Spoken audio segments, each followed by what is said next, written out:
Salam Atavatan TV YouTube kanalının mehriban müştaqları. Hormatly tamaşaçylarymyz, Atavatan TV'de saylanan habarlar.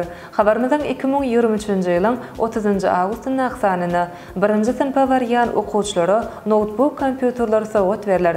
Türkmenistan Kazan Ähli Umumy ýaşlar sammitine gatnaşýar. Merkezi Aziýa ýurtlarynyň rektorlarynyň 2-nji forumy geçirilýär. Türkmenistanyň ýaşlar ýygyndasy Hataýyň ýygyndasyny ýeňdi ýaly habarlar getirýäris. Mehriban müştaqlar, gelin bolsa habarlarymyza giňişleýin seredip geçelim. 1-nji synpa barýan okuwçylara notebook kompýuterler sowgat berilýär. Türkmenistanyň prezidentiniň kararyna laýyklykda Bilim ministrligine 2023-2024-nji okuw ýylynda 1-nji synpa okuwa kabul edilýän okuwçylara sowgat bermek üçin degişli mukdardaky notebook kompýuterlerini satyn almak, bilim edaralaryna gurnamak hemde olara texnikaga hyzmat etmek barada Agdaberlik teslimaty bilelikdäki ýarhanasy we Aýdyň Gejeler hojalyk jemgyýeti bilen şertnamalary baglaşmagy ygtyýar berilýär.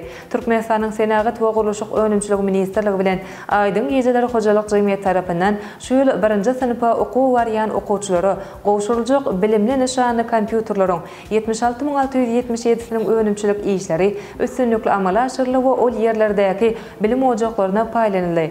Kompýuterlere türkmen, ingliz hemde rus dilleri girtilip, olarda okuw maksatnamasyna degişli zerur bolan öwrüdüji programmalaryň bir neçesi ýerleşdirildi. Bu barada Türkmenistan gazetine habar berilýär. Köp ýyllardan beri Türkmenistanyň prezidentiniň adyndan körpelere notebook kompýuterlerining sowgat berilmegi ýaş nesillerimiziň dogry we bilim terbiýe almagy we innowasion tehnologiýalardan baş çykarýan giň gözetimli adamlar bolup ýetişmek üçin amatly şertleriň döredilýändigini tasdiqlaýar. Bu kompýuterleriň yerli kompaniýalar tarapyndan öňürilmegi buýsanyrýar. Türkmenistan Kazan Ähli Umumy ýaşlar sammitine gatnaşýar. Türkmenistanyň wekiliýeti Russiýa Federatsiýasynyň Tatarstan Respublikasyna geçirilýän Kazan Ähli Umumy ýaşlar sammitine gatnaşýarlar. 28-30 awgustda geçirilýän sammitde häzirki zaman şertlerine çaýgylar we ýaşlar terbiýelemekde dep bolan gymmatlyklaryň ähmiýetine başlanýar. Sammitde Liviýa, Senegal, Livan, Iran, Kamerun, Tajikistan, Somaliýa ýaly 30 töweregi döwletden ýaşlaryň işleri boýunça edaralarynyň ýoldaşlary we wekilleri gatnaşýar. Şeýlekem sammitiň çäklerine çäreler Islam hyzmatdaşlyk guramasynyň baş sekretariýatynyň ilmi we tehnika hyzmatdaşlyk boýunça hemişelik komissiyatiň islamyň taryhyny, medeniýetini, sungatyny öwrenmek boýunça halkara ilmi barlyk merkeziniň wekilleri gatnaşýarlar. Sammitiň çäklerine sagdan başga gymmatlyklaryny ösdürmek, dowamly bilim, şahsiýet goruglygy, berek-berege düşünmek we hormat goýmak, halklaryň arasyndaky dostluk, milli özdeşligi bilmek ýaly temalara baglanýan mejlisler geçirilýär. Onun şeýeklerine Islam dünýäsiniň ýurtlaryna çaýgylary we ýaşlar terbiýelemek işini bilelikdäki başlangyçlary durumça geçirmäge gönükdirilen resmi namalaryň kabul edilmek gözüňde tutulýar. Merkezi Aziýa ýurtlarynyň rektorlarynyň 2-nji forumy geçirilýär. 14-nji sentýabrda Tajikistan Milli Uniwersitetinde Merkezi Aziýa ýurtlarynyň ýokary hünär okuw mekdepleriniň rektorlarynyň 2-nji forumy geçirilýär. Bu barada Tajikistan Respublikasynyň Bilim we Ilim Ministrligi tarapyndan habar berildi. Bu forum 2023-nji ýylyň 13-15-nji sentýabr aralygynda Doşanbe şäherine geçiriljek Merkezi Aziýa döwletleriniň baş tutanlarynyň 5-nji konsultativ duşugynyň çägine geçirilýär.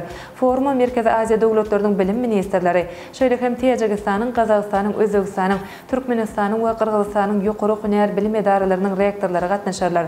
Şeýle hem forumda ilim we bilim ulgamlaryna hyzmatdaşlygyň mundan beýlekde ösdürilmek bagyda özara pikir alşmalar geçirilýär.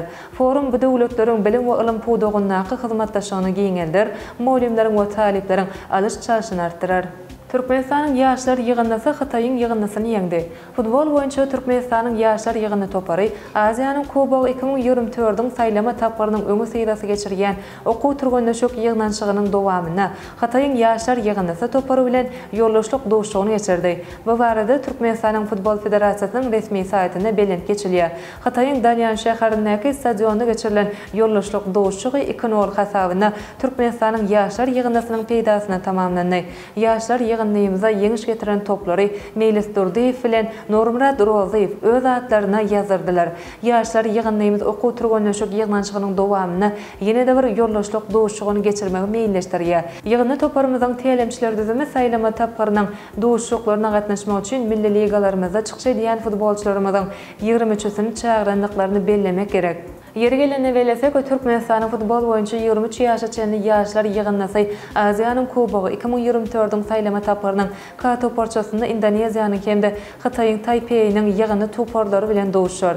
K toporçanyň dowuşuklary 6-12 sentýabr aralygynda merkezleşdirilen görnüşini Indoneziýada geçirler. Aziýa Kubogynyň final etapları 2024-nji ýyly Katar döwletinde geçirler.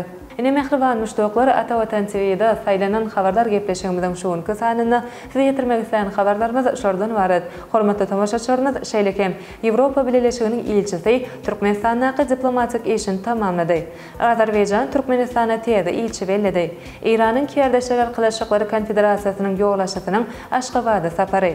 Petronas çargali işi çagyrýar ýaly habarlary Ata Watan Türkmenistan.com saýtymyzdan giňişden okap bilersiňiz. Gepleşigimizden indiki sanda görüşýänçek hoşta bolun.